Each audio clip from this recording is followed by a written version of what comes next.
And if you don't want to talk about where babies come from, you don't have to. 60 years ago this year, CBS introduced America to a penthouse on Manhattan's East Side that didn't exist anywhere except a Hollywood soundstage, and to a family that came together the way families rarely do, by accident, by tragedy, and by 5 people deciding week after week to stay. Family Affair ran from 1966 to 1971, 5 seasons, 138 episodes, and it built its entire premise on a single soft-spoken idea. That a confirmed bachelor, 3 orphaned children, and an English gentleman's gentleman could become something real if everybody simply kept trying. Audiences believed it completely. They believed it enough that Mrs. Beasley, a rag doll with round glasses and a polka-dot dress, became one of the best-selling toys of the decade. They believed it enough that the show is still remembered, still rerun, still quoted by people who weren't alive when it aired. But behind that premise was a group of actual human beings. And what happened to them once the cameras stopped rolling turned out to be far more complicated than anything the show ever wrote for them. Some of them found long, steady, even joyful lives. Others were swallowed by exactly the kind of instability the show insisted love could fix. This is where the cast of Family Affair is now, in 2026, 60 years after the show began, and decades after most of the story actually happened. It helps to remember what the show actually was underneath the merchandising. Family Affair wasn't really a comedy about a bachelor being inconvenienced by children. It was, quietly, a show about grief. 3 siblings who had already lost both parents before the pilot even started, absorbed into the household of a man who had built his entire adult life around not needing anyone. The scripts rarely dwelled on that loss directly. It lived instead in small details, in Buffy's attachment to a doll, in Jody's need to test whether the adults around him would actually stay, in Sissy's habit of managing everyone else's feelings before her own. Audiences responded to it as comfort television, and it was that, but it was built, structurally, out of the same material. Absent parents, sudden responsibility, improvised family. That would go on to define several of these actors' real lives once the cameras were gone. The show's writers gave their characters a tidy resolution every 22 minutes. Nobody gave that to the people who played them. Anissa Jones was born Mary Anissa Jones on March 11, 1958, in Lafayette, Indiana, the daughter of an engineer father and a mother of Lebanese descent. She was 8 years old when Family Affair premiered, the youngest of the 3 Davis children, and almost instantly the face of the entire show. With her blonde pigtails and her permanent scene partner, the Mrs. Beasley doll she carried, confided in, and clutched through 5 seasons, Jones became the softest, most recognizable image the series produced. Audiences didn't just watch Buffy. They adopted her. What made the role work wasn't precocity. It was the opposite. Jones played an orphan child who built an entire emotional world around an object that could never leave her, never change, never disappoint her. And she played with a naturalism that never tipped into cute performance. She was simply a little girl who needed something steady, and she found in a doll the way real children sometimes do. When Family Affair ended in 1971, Jones was 13. She tried, briefly, to move past Buffy. She auditioned for the role of Regan in The Exorcist, a part that would have been the furthest possible reinvention, and lost it to Linda Blair. Casting directors, it turned out, could not unsee the little girl with the doll. Her home life, meanwhile, was falling apart behind the scenes. Her parents' divorce left her shuttled between households with little structure and less supervision. By her mid-teens, she had effectively left the industry, telling reporters she simply wanted to be an ordinary schoolgirl. The tragedy that followed has shadowed every retrospective about this show ever since. When Jones turned 18 in March 1976, she came into the earnings from her Family Affair years, reportedly close to $70,000 in a trust, along with tens of thousands more in savings bonds. There was no professional structure left around her, no guardrails, and within months most of it was gone. She had drifted into a social circle that pulled her toward heavier and heavier drug use. On August 28, 1976, after a night of partying with friends in Oceanside, California, Jones was found dead in an upstairs bedroom of a house belonging to a friend's father. She was 18 years old. The coroner ruled the cause combined drug intoxication, later classified as accidental. Her physician was arrested in connection with the prescriptions found in her system. Kathy Garver, who played her older television sister, got the news by phone while performing on the East Coast and has spoken about it many times since. How shocking it was, how little warning there had been, how the girl who played Buffy and the girl who was Anissa never really separated from each other in the public's mind. Jones's ashes were scattered over the Pacific Ocean days later. There was no comeback, no second act. There was only Buffy, preserved across 138 episodes, and then silence. She remains, 50 years later, the cast member people ask about first. The reminder that the safest child on American television did not get a safe life. Brian Keith was born Robert Albert Keith on November 14, 1921, in Bayonne, New Jersey, the son of character actor Robert Keith. He grew up around the business, made his screen debut at age 3, served as a Marine gunner in the Pacific during World War II, and built a substantial career in film and television long before Family Affair. By the time producers came calling, he was 44 and already a known commodity, having starred opposite stars like Maureen O'Hara in Disney's The Parent Trap.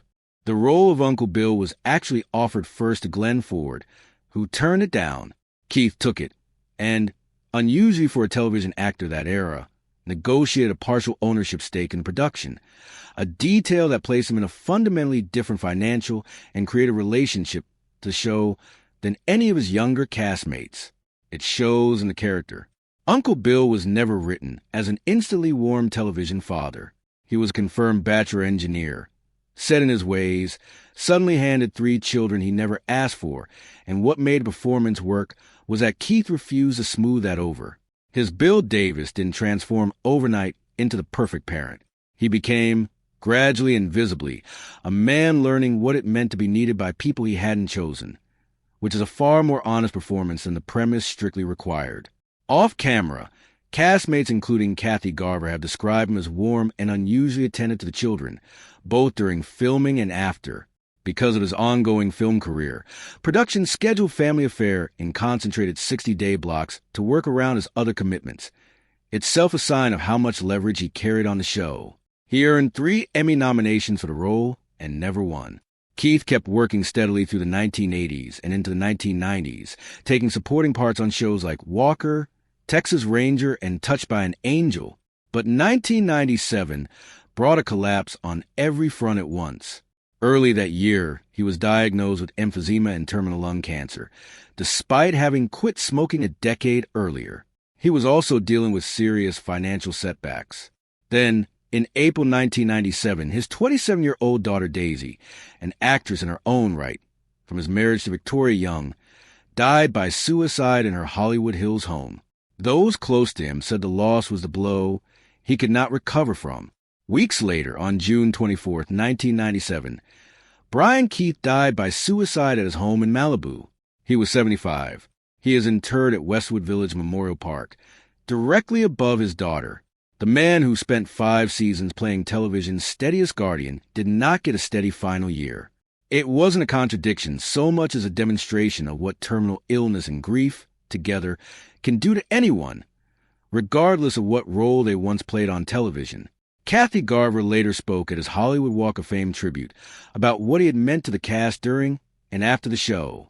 Sebastian Cabot was born Charles Sebastian Thomas Cabot on July 6, 1918, in London, into a working-class family that fell apart financially when he was 14.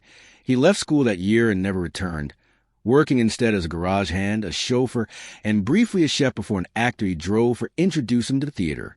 He built a substantial British and American film career through the 1940s, 50s, and 60s, including a memorable turn as the Wazir in Kismet and roles in The Time Machine and Checkmate.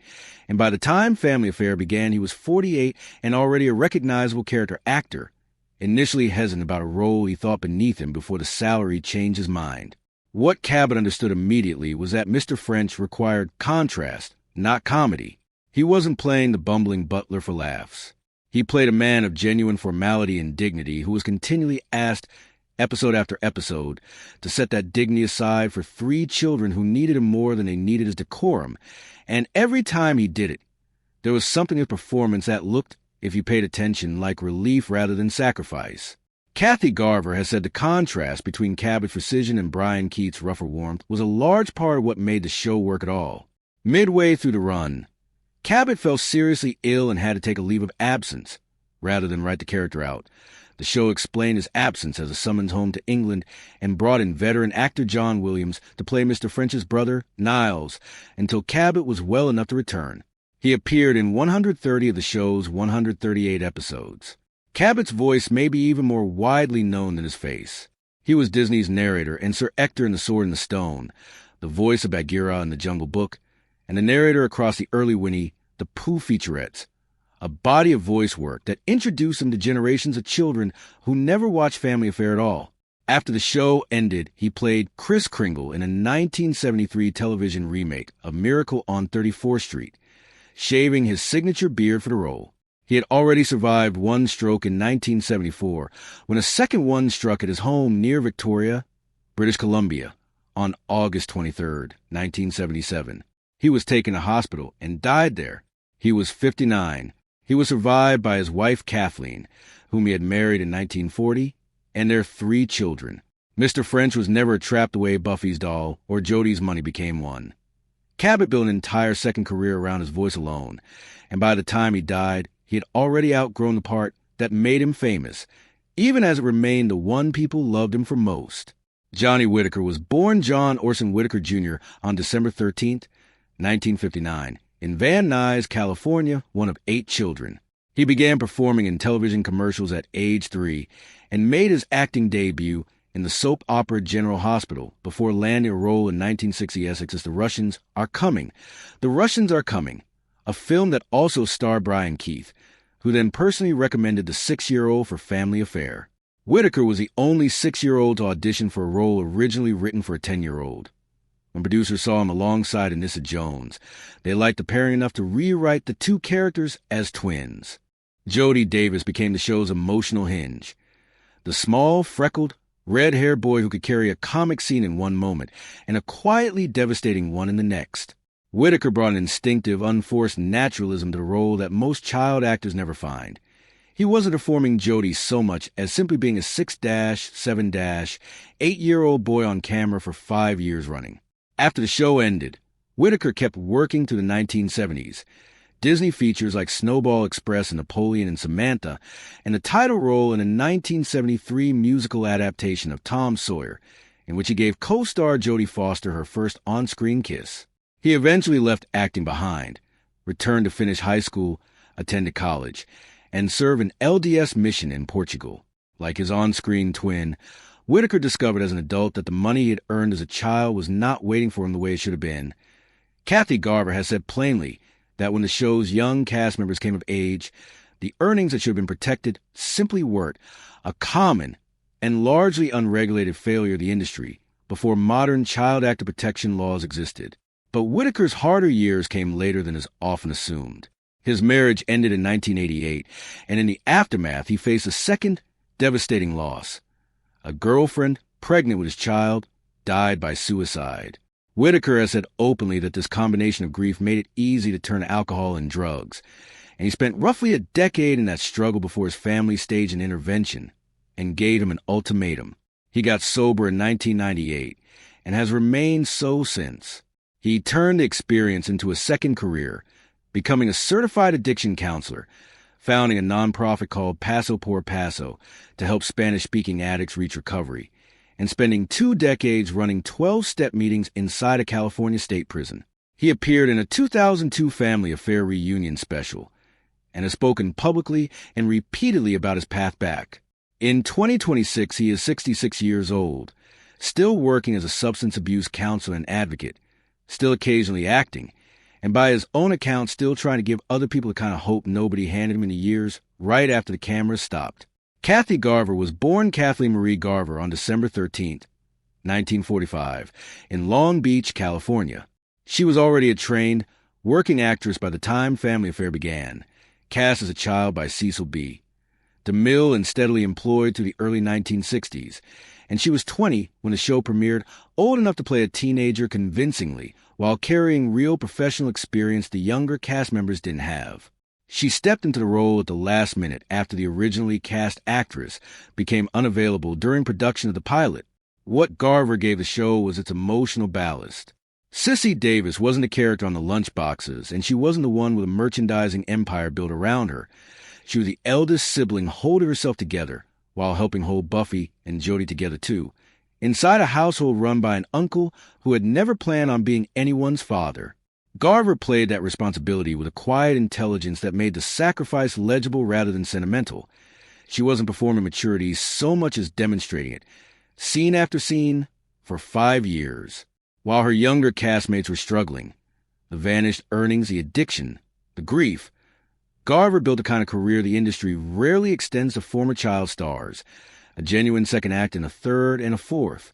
She earned a master's degree in theater arts from UCLA, studied at London's Royal Academy of Dramatic Art, and moved into audiobook narration, voice work, children's books, and a memoir about surviving Hollywood called Surviving Sissy. She has spoken often about the fact that her parents protected her earnings in a way many other families in this industry did not, a detail that lands very differently once you know what happened to the money Johnny Whitaker and Anissa Jones should have had. She married home video and marketing executive David Travis in 1981. They had a son, Reed, in 1991, and remained married for 44 years. In August 2025, Travis died at 79 after a battle with metastasized colorectal cancer. Weeks later, in October 2025, Garver lost her older sister Beverly Adams as well, after a fall. Garver, now 80, continues to act.